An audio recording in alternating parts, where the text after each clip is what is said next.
So hello everyone and welcome to the second segment in our My Farm to ECE webinar series. This series will consist of 12 mini webinars highlighting different aspects of farm to early care and education. If you missed our first webinar, you can access all the recordings on our website at myfarmtoschool.msu.edu, and there you can also find other resources to support farm to early care and education. And note that this webinar is being recorded for viewing afterwards and will be made available on our website. Today we'll be talking about strategies for introducing new foods in farm to early care and education. Purchasing local foods often brings in new varieties or new products to early childhood programs. So today we're very lucky to have Julie Alpers, who is the food service director at Leelanau Children's Center in Northport, to present on some of the strategies that they've used to successfully expose their children to new foods and integrate more local foods into their meal program. And with that, I will pass it on to Julie. All you, Julie. Great, thanks, Abby. I'm pretty excited to be here and to share some of our program with everyone. So yeah, let's begin. That next slide, Abby. Do the next one maybe. Oh, there we go. Okay, so just to point out, we're kind of a small program. We've got 2 classrooms, 6 to 10 adults. We've been a Michigan Farm to School grantee for the last 3 years, and we have a Hoop Houses for Health partner farm, I think, for the last 3 years as well. So we have some pretty amazing food coming through our doors. And then we have some other local farms and Cherry Capital Foods we work with as well. We are a vegetarian program, so most of the new foods we introduce tend to be vegetables or even fruit, although fruit tends to be a pretty easy sell. But I think some of these ideas can be applicable to other foods as well. So how do we do it? The next slide. If it's something pretty unique and maybe not as common for the kids to see at home, like Hakurei turnips or kohlrabi, I will just slice them up and put a small dish on the table at lunchtime so that they can come to it on their own. I find this age group tends to be a little suspect of new things, so if we just ease them into it, I find that's a little easier. We have an unofficial tasting, I suppose you might call it. And I'll make sure to sit at the table with the kids at lunch, and we'll talk about what it is and what they like about it, and make sure they know where it came from. And this picture here is of cucamelons.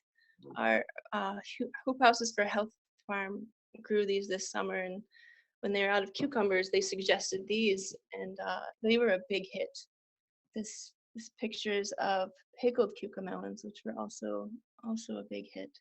So that I'm hoping will be a staple next summer. The next slide, Abby. I find that connecting the kids with where the food comes from is very important. We will have lunch and talk about what we're having and where it came from. We get produce from this little guy's mom's farm and his dad's farm. So I often announce at lunch that what we're having comes from Rudy's family. Our kids know Farmer Jess, who's Rudy's dad. He comes in and will stay for music circle a lot. And so when he comes in with produce for the kitchen, the kids will often run up to him and talk to him and find out what he's got for us. And Jess is pretty good about stopping and talking and explaining what he's got. This fall, there was a field trip to a local apple farm, and they also brought back winter squash. So the next week when we had squash soup for lunch, I made sure the kids knew that this was the squash that they had picked for us. And we made the connection that way.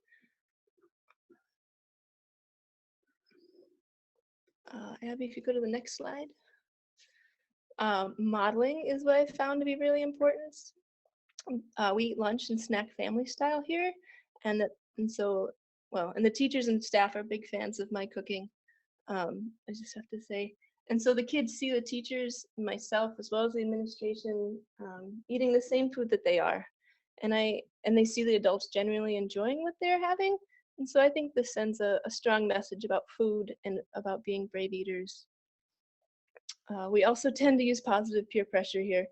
There are several kids whose home diet is similar to our food program, and so these kids tend to really dig in without a lot of trouble.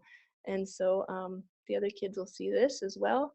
And they also have a song about, I'm not going to sing it, but it's a song about how you're not going to know if you like it unless you actually try it. And so everyone's encouraged to try everything and find out if you actually really like it or not. Offer the foods prepared in different ways, I find to be pretty important. Steamed kale here doesn't go anywhere, but kale chips, I have a hard time keeping enough in front of them. And this is also, oops, sorry. The photo is of squash lasagna, which is well received, while squash just served as a side dish isn't always as exciting. I've also done this with pizza, using squash as a sauce. And maybe the subheading should just be cover it with cheese.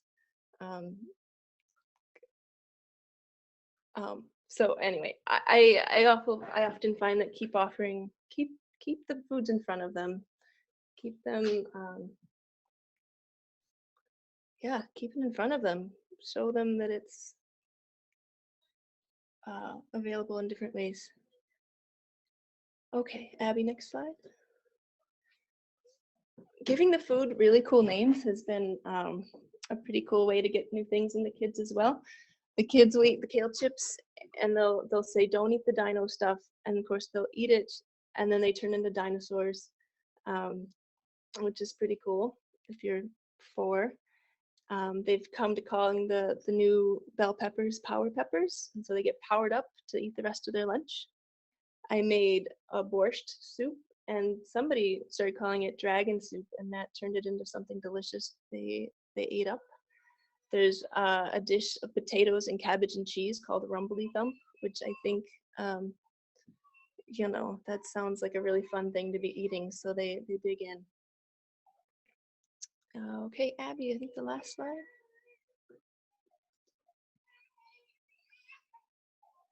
You do the last, oh, there it is, and get kids involved in the kitchen. We have time in the morning and then right before lunch when the kids are invited to come help.